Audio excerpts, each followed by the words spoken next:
everyone, and this is BioPhoenix here, and today we're doing yet another random-ass anime review. And this one we're going to be taking a look at is The King of Braves GaoGaiGar, which happens to be a full-on mecha series from 1997. And how I discovered this anime was because it's related to another anime that I reviewed a couple years ago called Betterman, the one that I reviewed within my horror feature. And I'll be straight up with you and just say that, yeah, Betterman was just really fucking awesome, so I got curious, I wanted to check out this one, and yeah, sorry it took a while for those that were very curious about it, but hey, we're finally doing it now. So without further ado, let's just get talking about the story. So the series starts out where there is a winter night where there is a couple driving around and they happen to see a giant mechanical lion and it spits out a baby. And I just realized that my description of that sounded a lot weirder than how it really happens, but anyways, so they end up taking care of this baby, and he ends up becoming one of the main characters, and that happens to be Mamoru. And he is a young, cheerful boy who has some weird, mysterious powers, and he doesn't know exactly why he has them. But one day on a school field trip, him and his friends end up getting caught in this sort of accident that happens that is being caused by a giant monster. And they eventually get rescued by a cyborg named Guy. So to sum up Guy real quick, was that he was once a human, but then he almost died. But he eventually survives thanks to his grandfather, who turns him into a cyborg with the power of the Geostone.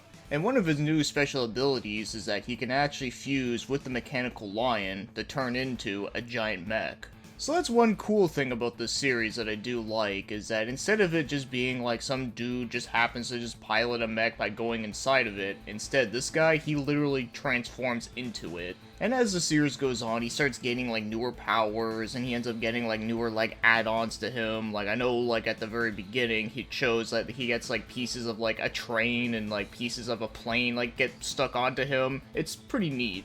So that sums up, like, the basics of what you need to know about the character Guy, our other main character. But anyways, so back onto the main story. So yeah, he ends up saving, like, the kids. But once the monster gets close enough to Mamoru, his hair turns green slightly, and this is kind of where his, like, weird powers start to kick in, is that he can actually sense these weird beings called the Zonders.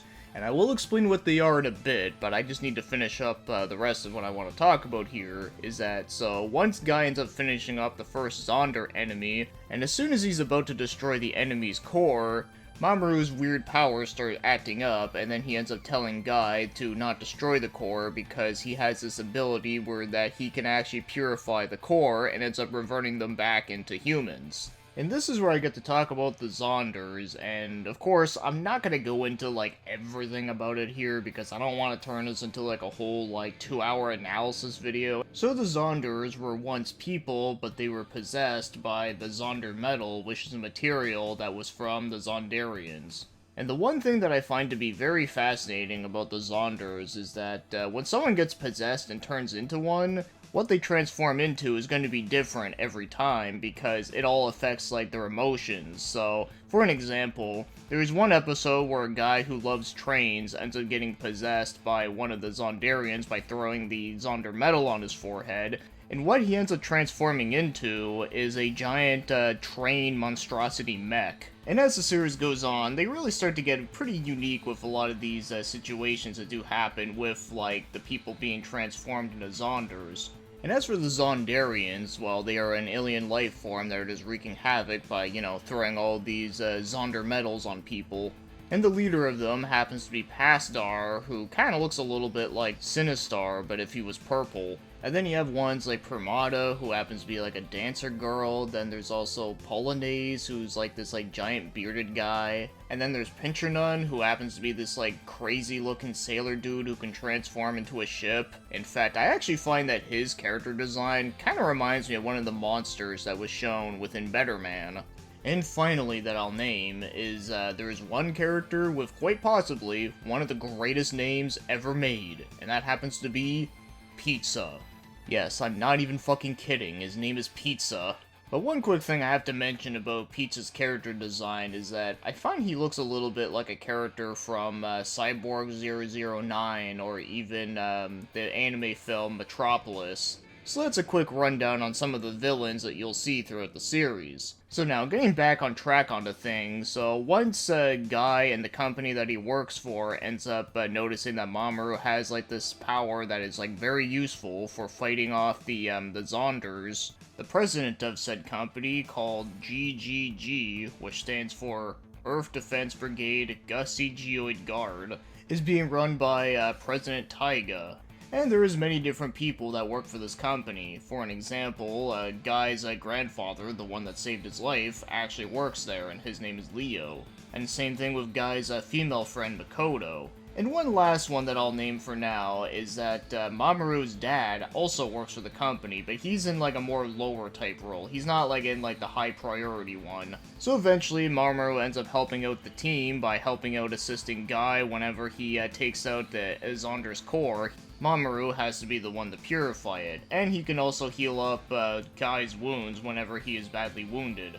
And one thing I have to mention is that at the company, Guy is not the only like mechanical type thing that has to like do some work against the Zonders. For an example, there are two robots named Hiryu and Enryu, one blue and one fire. And they are fire trucks that can transform into mechs, so yeah, it's very much like Transformers, isn't it? And there's also another one that joins later too named Volfog, who kind of looks like a purple ninja. And I don't want to like go over like every single character that like appears later, but yeah, there's even more other mechs that also show up too that help out. So I think that covers like the very basics of what you need to know about like what GaoGaiGar is all about. Because just like most other reviews that I do, I try not to do like spoiler stuff into here, and yeah, I know these shows are old, but you know, you gotta remember, these shows were not the most popular and not everyone watched them back in the day when they were new. And also, like I said about Betterman, there's a lot of very interesting details and like the way how they explain like how things work and what like things are capable of doing in the lore and such. I just think it's very interesting to learn about it yourself.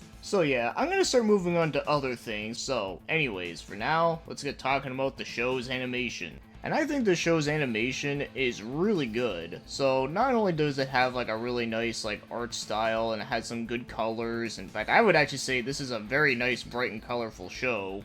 Even the flow of animation is really well done for the most part, and for like a 49 episode series, it's quite impressive. I also do like the character designs in here, although of course the mecha designs are probably my favorite for that. Not only do I like the good guys mecha designs, but even like the enemies I just think are like really awesome looking. For like I said, a lot of the enemies are just very creative in the way how they like transform into the Zonders. And one thing that was really surprising about the animation is that, while it is mostly hand-drawn animation, which I think looks really nice, they also do incorporate a couple 3D aspects to it, and weirdly enough, I feel like that they did do a pretty decent job incorporating it at parts. So there are certain transitions where they do kind of use it for, like, for an example, like whenever, like, a human gets transformed into a Zonder very slowly. I feel like they did do that, like, really, really good. Now, keep in mind, I did say that they used it well in parts, because there are some parts here and there where they do use, like, the obvious early 3D, and, you know, it just doesn't look nearly as good because it really makes it stand out and it looks a little tacky.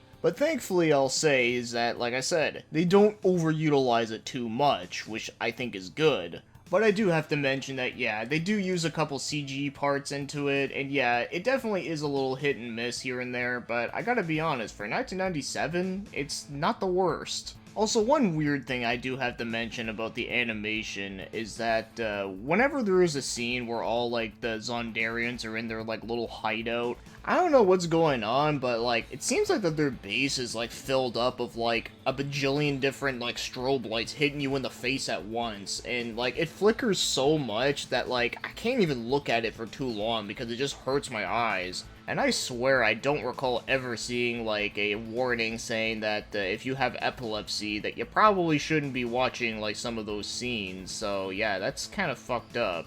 So that is one warning I do have to give if you do want to watch this one, is that, yeah, whenever they're at the Zondarian base, just make sure to, like, not look at the screen too much. But other than these few issues though, I really do like the way this one looks. Like I said, I think it has a nice animation style, the flow is really good, and has some really good character designs. It's just really good stuff. And now, as for the show's music, I think it's pretty great. So you get like tons of variety of different stuff, like lots of different like rock tracks, lots of different orchestrated stuff. Mostly has a lot of orchestrated stuff. I think that's like the majority of it, but it does have a lot of other things too. Like it does have a couple electronic tracks too. In fact, the one thing about this show that I was kind of impressed by is that the soundtrack must have like a shit ton of different music on it, because there's so much different songs that I've heard throughout the series that like I had a hard time like telling if I like heard like the song like only in like one episode or not. Like there's only like very few songs that I recall hearing that I've heard in maybe like a couple episodes here and there. So it's definitely loaded with music, and they're all really good. Like, I really don't have anything bad to say about the music. Also, the opening and ending themes are really good too. I especially really like the opening theme. I find it to be a very catchy opening. So yeah, overall, I can definitely say that the music is some really good shit. Alright, now let's get talking about the show's voice acting, and yes, I can actually say something about this one, because this one actually did get an English dub. And to be honest, I actually think it's quite good,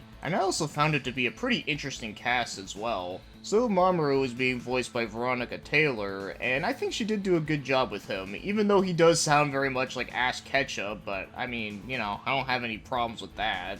And then Guy was being voiced by Michael Sir Nicholas, and I have to say, I think he did a really good job with him. In fact, I might even say this might be one of my favorite roles that he's done for him in a while. And then Taiga is being voiced by Dan Green, which I think is pretty awesome. And then Leo is being voiced by Mark Darrison, which I think is also really cool, because I think this is actually a very unique role for him to do, and I think he did it really well. In fact, I didn't even realize it was him. And then just to name off some other people in the cast, so you got Erica Stroder, you got Wayne Grayson, Ted Lewis, and then there's Mike Pollock, John Avner, and Mark Thompson, just to name a few. And like I said, I think for the most part, the main cast I think is actually done quite well. I was actually pleasantly surprised. The only two things about the dub that I don't think are as good, unfortunately, would be that one, I find that some of the, like, minor extra characters can be a little bit hit and miss at times. Sometimes they can be a little bit too corny for this anime, but it's fairly minor, though. But definitely the worst part about it for me is that, I find it to be really disappointing that they never finished it with the dub. They only made, like, 25 episodes in English. Which I think is kind of disappointing, because I actually think this dub was done quite well, and they never finished it because apparently the series just didn't do well over here, which is a damn shame. So obviously after the 25 episode mark, I had to watch the rest of it with the subbed, and not that I have a problem with that, but one thing that I can say about the Japanese voice acting that did caught my attention was that Guy was actually being played by Nobuyuki Hayama, the same guy that does the original Link voice, and he also was in that one anime that I reviewed fairly recently, being Jungle King Tar-chan. He was the karate dude. And another interesting one that I recall seeing was that the voice of Pizza also shares the same voice as Adachi from Persona 4, which I thought was pretty interesting. So yeah, that's all I'll say about the voice acting. The English was actually done pretty well, surprisingly, but unfortunately it's not complete, so I do think that if you do want to watch it in all like one consistent language, Japanese is like the way to go, and like I said, I really don't have anything really bad to say about it. So alrighty, now let's get moving on to my overall thoughts, and yes, I can definitely say that GaoGaiGar, King of Braves is a pretty fucking great show that I highly enjoyed. So just like Betterman, it has a lot of very interesting things going on with like the lore and a lot of like stuff on like the way how things work. Like I said, like I don't want to get into like the techno babble of it because, you know, we'd be here all day, and also like I said, I also do think it is more interesting to view it yourself rather than just have me like explaining it in like a boring fashion. But I thought it was highly entertaining and very interesting for its runtime. And yes, this is another one of those shows that does kind of have that little bit of a Monster of the Week thing, where yeah, that does have the whole, like, you know, oh no, there's a Zonder attacking. What do? We just gotta kick its ass and purify the core, and then, you know, day is done. And then just kind of do that over and over for a while. But unlike the last anime that I reviewed that kind of did it in a very average way, I think this show did it right. For like I said, I really enjoyed the way how they were able to make these like characters that get transformed into the Zonders, and how they transform into these weird monstrosities. I just thought it was very creative, and it was very interesting to see exactly what they were going to turn into and how the characters were going to overcome it. But there's also more to it than just that. I also just really like the character interactions that they have at like the main base of like the good guys, and even like some of the villains I thought were very interesting as well to learn about. And the show had its occasional funny moments, which I thought were actually done really well and didn't feel forced. So it felt really good to finally watch this one after some time, and yeah, it did not disappoint. Like, I just thought it was just a really good, fun show that was just really well done and had some good extras to it. Now, I know some people might be asking, well, which one did you like better? Did you like GaoGaiGar better, or Betterman better?